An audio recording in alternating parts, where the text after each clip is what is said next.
Hello everyone, हम क्या study कर रहे हैं? हम जो है मतलब क्लास 11th का जो है एनाटॉमी ऑफ फ्लावरिंग प्लांट को स्टडी कर रहे हैं। आज हम एनाटॉमी ऑफ लीफ के बारे में स्टडी करेंगे डिटेल में, जिसमें हम डाइकोट लीफ और आपके जो है मोनोकोट लीफ को जो है डिटेल में स्टडी करेंगे। अब देखो यहाँ पे आप डाइकोट लीफ की अगर डायग्राम देखोगे तो यहाँ पे क्या होता है, इसमें एपिडर्मिस होती है, ठीक है, और ग्राउंड टिश्यू भी होगा और वेस्कुलर टिश्यू सिस्टम भी होगा। ये हमने पहले से ही पढ़ रखा है कि हर एक प्लांट में तीन टिश्यू सिस्टम होते हैं, that is epidermal tissue system, ground tissue system, और साथ में कौन सा होगा आपका आपका जो मतलब यहाँ पे वेस्कुलर टिश्यू सिस्टम होगा। तो अब आप देखोगे कि डाइकोट लीफ में क्या होगा, अपर एपिडर्मिस भी है, आप देख सकते हैं यहाँ पे अपर एपिडर्मिस बना रखी है, ठीक है, और लोअर एपिडर्मिस भी है। जो अपर है उसको हम क्या बोलते हैं, अडेक्सियल एपिडर्मिस। डी से डोर्सल याद रखना, जो इसको अडेक्सियल एपिडर्मिस भी बोलते हैं, यानी कि अपर एपिडर्मिस को। ऑब्वियसली यहाँ पे आप देख रहे होंगे कि यहाँ पे एपिडर्मिस तो है, ठीक है, ये एपिडर्मिस तो है, लेकिन यहाँ पे एपिडर्मिस के ऊपर क्यूटिकल लेयर भी क्या होती है, प्रेजेंट होती है। क्यूटिकल लेयर क्या होती है, प्रेजेंट होती है, भी आपने याद रखना है।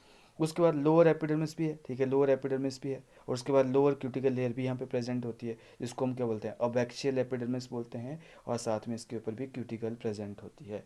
लेकिन डाइकोट लीफ में सबसे इंपॉर्टेंट बात ये होती है कि इसमें जो स्टोमेटा है, इसमें जो स्टोमेटा होते हैं वो लोअर सरफेस पे ही होते हैं, इसलिए हम क्या बोलते हैं, इस प्रकार के लीफ को हम क्या बोलते हैं, डॉर्सी वेंट्रल लीफ भी बोलते हैं और हाइपोस्टोमेटिक लीफ भी बोलते हैं। तो डाइकोट लीफ कैसे हैं, डाइकोट लीफ कैसे हैं, इनमें क्या है, लोअर सरफेस पे क्या होते हैं, आपके जो स्टोमेटा प्रेजेंट होते हैं। और अपर एपिडर्मिस और लोअर एपिडर्मिस के बीच में, अपर एपिडर्मिस और लोअर एपिडर्मिस के बीच में क्या होगा, जो भी आपका स्पेस प्रेजेंट है उसको हम क्या बोलेंगे, that is called as the mesophyll cell. क्या बोलेंगे, ये सारा का सारा क्या है आपका मीजोफिल है, ठीक है।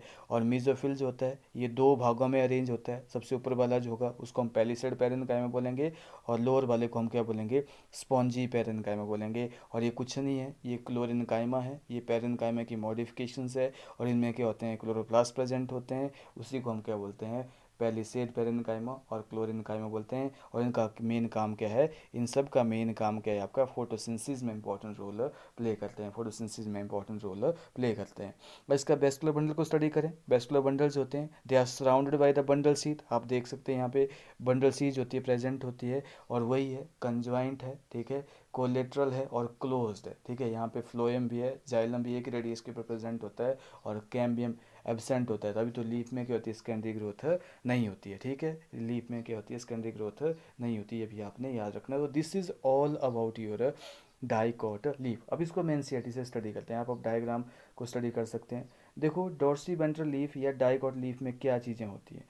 अगर जब हम vertical section of dorsiventral leaf को शो करते हैं through the lamina show, three main part होते हैं इसके। मेन पार्ट कितने हैं, तीन इसके मेन पार्ट है। Number one is called as the epidermis, second one is called as the mesophyll, and third is called as the vascular system. यानी कि एपिडर्मेटिव सिस्टम, मीजोफिल को हम ग्राउंड टिश्यू सिस्टम भी बोलते हैं, और आपका जो है वेस्कुलर टिश्यू सिस्टम, आपके तीन सिस्टम इसमें पाए जाते हैं।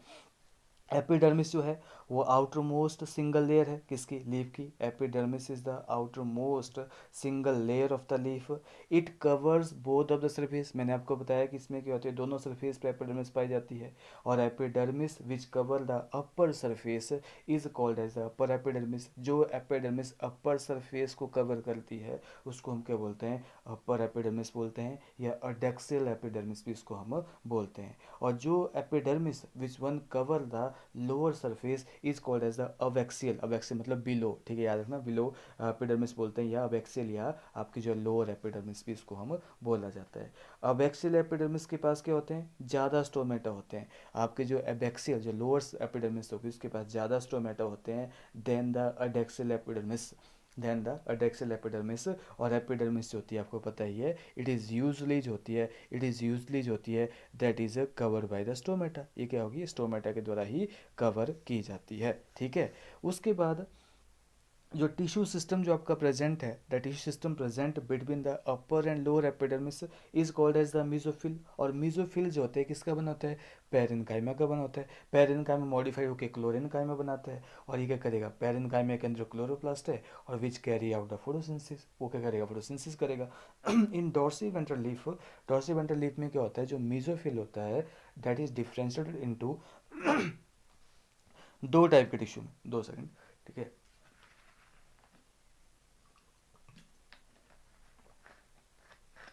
तो इन डॉर्सी वेंट्रल लीफ में क्या होता है? मीसोफिल जो होता है it is differentiated into two region, that is palisade tissue and spongy tissue, यानी कि palisade parenchyma and spongy peri parenchyma. जो डॉर्सल सरफेस पे होगा उसको हम क्या बोलेंगे?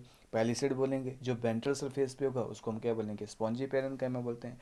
तो अडेक्सली प्लेस्ड पेलिसेड पेरेन्काइमा जो होता है इसमें इलोंगेटेड पेरेन्काइमा सेल होते हैं, लंबे लंबे बैरल शेप जो होते हैं आपके पेरेन्काइमा सेल्स होते हैं, जो कि वर्टिकली अरेंज होते हैं और पैरेलल टू ईच अदर होते हैं। और स्पॉन्जी टिश्यू जो होता है that present toward the lower epidermis, और इसमें क्या होते हैं? Oval rounded and loosely arranged spongy parenchyma present होते हैं। और इनके बीच में आप देख सकते हैं स्पॉन्जी पेरेन्काइमा के बीच में बहुत सारी एयर कैविटीज़ प्रेजेंट होती हैं। बहुत सारी एयर कैविटी आप देख सकते हैं यहाँ पे, बहुत सारी एयर कैविटी बीच में बना रखी है यहाँ पे। ये सारी क्या है? एयर कैविटीज़ होती हैं, वो प्रेजेंट होती है। ये भी आपने ना एयर कैविटी क्या होती हैं? प्रेजेंट होती हैं। तो ईच वेस्कुलर टिश्यू जो होता है, ईच वेस्कुलर टिश्यू सिस्टम जो होता है, अब वेस्कुलर टिश्यू सिस्टम के बारे में हम स्टडी करते हैं। यहाँ पे हम वेस्कुलर टिश्यू सिस्टम के बारे में स्टडी करेंगे।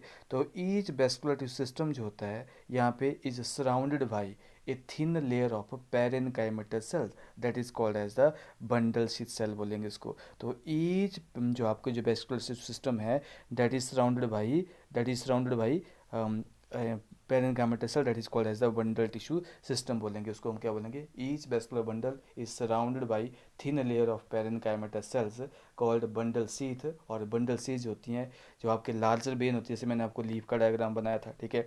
इसमें क्या होती है? लार्जर वेन होती है, फिर क्या होती है? स्मॉलर वेन्स होती हैं, स्मॉलर वेन्स हैं इसकी ब्रांचेज हैं। तो लार्जर वेन की जो बंडल सीथ सेल होंगे, जो लार्जर वेन के जो वेस्कुलर बंडल होंगे वो लार्ज साइज़ के होंगे एज कंपेरिजन टू स्मॉलर के, वो स्मॉल साइज़ के क्या होंगे? वेस्कुलर बंडल होते हैं। तो आपके वेस्कुलर बंडल्स होते हैं ऑफ लार्जर वेन क्या होंगे? जो मेजर वेन के होंगे वो लार्ज साइज़ के होंगे, ठीक है। और वेस्कुलर बंडल्स होते हैं कैसे होते हैं? इनमें कंज्वाइंट होते हैं, कोलेट्रल होते हैं, क्लोज्ड होते हैं। तो साइज ऑफ वेस्कुलर बंडल जो डिपेंड करता है किसके ऊपर डिपेंड करता है? साइज ऑफ वेन के ऊपर। और वेन जो होता है आपको पता ही है कैसी है? वेन की अरेंजमेंट हमारे डाइकोट में रेटिकुलेट वेनेशन पाई जाती है। और वेस्कुलर बंडल्स होते हैं they are surround by thick bundles cell, आप देख सकते हैं। और कैम्बियम जो होता है वो क्या होता है? एब्सेंट होता है। इसलिए लीफ में क्या होती है? कोई सेकेंडरी ग्रोथ नहीं होती है, ठीक है। वैसे ही क्या होता है? आपका मोनोकोट लीफ भी होता है, लेकिन मोनोकोट लीफ में क्या होता है? इसमें भी 3 टिश्यू सिस्टम है, अपर एपिडर्मिस, लोअर एपिडर्मिस, लेकिन बीच में क्या है? ग्राउंड टिश्यू है जिसको हम मीजोफिल बोलते हैं। लेकिन मीजोफिल यहाँ पे डिफ्रेंशिएट नहीं करता है पेलिसेड और स्पॉन्जी पेरेन्काइमा में। मीजोफिल जो होता है पेलिसेड और स्पॉन्जी पेरेन्काइमा में डिफ्रेंशिएट नहीं करता है, ये आपने याद रखना है, ठीक है। उसके बाद यहाँ पे वेस्कुलर टिश्यू सिस्टम तो होगा ही होगा। और यहाँ पे आपने याद रखना है कि स्टोमेटा जो होते हैं चाहे वो अपर हो चाहे वो लोअर हो, वो बराबर ही प्रेजेंट होते हैं। स्टोमेटा जो होते हैं अपर एपिडर्मिस और लोअर एपिडर्मिस के ऊपर क्या होते हैं? बराबर ही प्रेजेंट होते हैं। तो आइसो बायलेटरल या मोनोकॉट लीफ के होते हैं। In an iso bilateral leaf stomata जो होते हैं, स्टोमेटा जो होते हैं are present on both of the surface of epidermis. आपके बोथ सरफेस के ऊपर क्या होते हैं? प्रेजेंट होते हैं, ठीक है। इसको हम एम्फीस्टोमेटिक लीफ भी बोलते हैं, इसलिए हम इसको क्या बोलते हैं? एम्फीस्टोमेटिक लीफ बोलते हैं, ठीक है। Anatomy of iso bilateral leaf जिसको मोनोकॉट लीफ होते हैं, ये सिमिलर है डॉर्सिवेंट्रल लीफ की तरह, लेकिन इसमें कुछ डिफरेंसेस है। इन एन आइसोबायलेटरल लीफ में क्या होते हैं? स्टोमेटा जो होते हैं they are present on the both the surfaces of epidermis, ठीक है। And it is also called as the amphistomatic leaf बोलते हैं। और मीजोफिल जो होता है it is not differentiate into, mesophyll के यहाँ पे कोई पेलिसेड और स्पॉन्जी पेरेन्काइमा नहीं बना रही है, ठीक है। और उसके बाद क्या है? यहाँ पे इन ग्रासेस में क्या होता है? ग्रासेस में क्या होता है? ध्यान से सुनने, यहाँ से क्वेश्चन कई बार आया हुआ है, कई बार आया हुआ है कि इन ग्रासेस में क्या होता है? यहाँ पे ओनली ग्रासेस में कुछ अडेक्सली एपिडर्मल सेल्स होते हैं along the when, along the when, जो वेन के साथ में जो होते हैं वो मॉडिफाई करते हैं देम इनटू किस में? Themselves into a large empty colourless cell और these cells called as a bulliform cell. आप देख सकते हो यहाँ पे जो इन सेल्स को हम क्या बोलते हैं, बुलीफॉर्म सेल बोलते हैं। ये क्या होते हैं, लार्ज सेल हो जाते हैं और ठीक है कलरलेस हो जाएंगे, एम्प्टी हो जाएंगे और इनको क्या बोलेंगे, बुलीफॉर्म सेल्स बोलेंगे। जैसे पानी एब्जॉर्ब करेंगे तो ग्रासेस के लीफ को ओपन कर देंगे और पानी जैसे लॉस करेंगे तो ग्रासेस के लीफ को क्या करेंगे, वो क्लोज कर देंगे। तो यानी कि जब ये पानी एब्जॉर्ब करेंगे तो ये क्या टर्जिड बन जाएंगे, जब पानी लॉस करेंगे तो ये फ्लैसिड बन जाएंगे। तो ये चीज़ है, डिपेंड करता है पानी को वाटर लॉस बनाने के इंपॉर्टेंट रोल में प्ले करता है। ठीक है, मिनिमम वाटर लॉस होता कि ग्रासेस में। तो व्हेन वुलीफॉर्म सेल, बहुत बार क्वेश्चन आया, वुलीफॉर्म सेल्स क्या होते हैं, दोबारा बता रहा हूँ। ग्रासेस में कुछ एडेक्सली, ओनली एडेक्सली, अब एक्सल नहीं, एडेक्सली, ठीक है, एडेक्सली एपिडर्मल सेल्स क्या करते हैं, क्योंकि सनलाइट डायरेक्ट पड़ती है ना एडेक्सल सरफेस के ऊपर, ये क्या करते हैं, बेन्स के मॉडिफाई कर देते हैं इनटू एम्प्टी कलरलेस सेल और these are called as the bulliform cell. और व्हेन बुलीफॉर्म सेल्स होते हैं इन द लीव्स होते हैं absorb water and they are going to be turgid and leaf surface होगा एक्सपोज हो जाएगा, ओपन हो जाएगा। जब वो फ्लैसिड होते हैं तो वहाँ पे वाटर स्ट्रेस की वजह से क्या होते हैं, दे लीफ को कर्ल करते हैं ताकि मिनिमाइज हो जाए आपके जो है मतलब वाटर लॉस। और सबसे बेस्ट बात यह है कि मोनोकोट लीफ में क्या होती है, पैरेलल वेनेशन होती है। पैरेलल वेनेशन है तो सारी की सारी वेन्स क्या होंगी, मेजर होंगी। और सब में वेस्कुलर बंडल क्या होते हैं, सब में वेस्कुलर बंडल क्या होते हैं, आपके बराबर इक्वल साइज़ के होते हैं। डाइकॉट में तो जैसी वेन वैसी साइज़, मिड रिब में सबसे बड़ा साइज़ होगा, बाकी में स्मॉल साइज़ होता है। तो पैरेलल वेनेशन जो होती है इन मोनोकोट में, इन मोनोकोट में क्या होता है, leaves reflected in near similar size of vascular bundles होते हैं। ठीक है, accept in the main veins में नहीं होंगे। ठीक है, और एज जैसे वर्टिकल सेक्शन में हम देखते हैं, देख सकते हो आप लोग, एडेक्सियल एपिडर्मिस है, लोअर एपिडर्मिस है। ठीक है, बीच में मेसोफिल को कोई डिफ्रेंशिएशन नहीं है। जाइलम फ्लोएम जो होता है वही है, कंजॉइंट कोलेटरल क्लोज टाइप का है। ठीक है, लेकिन यहाँ पे एक बात है कि आपके दो डिस्टिंक्ट पैचेस ऑफ स्क्लेरेनकाइमा जो होते हैं प्रेजेंट होते हैं अवब एंड बिलो होता है वेस्टल बंडल। जैसे यहाँ पे ये स्क्लेरेनकाइमेटस है, ये भी स्क्लेरेन, ये अवब एंड बेस्ट बिलो जो होते हैं वेस्टल बंडल के क्या होते हैं, दो पैचेज होते हैं स्क्लेरेनकाइमा के पाए जाते हैं। ठीक है, और ये जो होते हैं ये बंडल शीथ एक्सटेंशन में इनको बोला जाता है, they are also called as the bundle sheath extension इनको बोला जाता है। ठीक है, they are also called as the bundle sheath extension इसको हम बोलते हैं। ठीक है, तो this is all about your dicot leaf and this is all about your monocot that is also called as the isobilateral leaf। आप इनको comparison करके याद कर सकते हैं। ठीक है, this is all about it.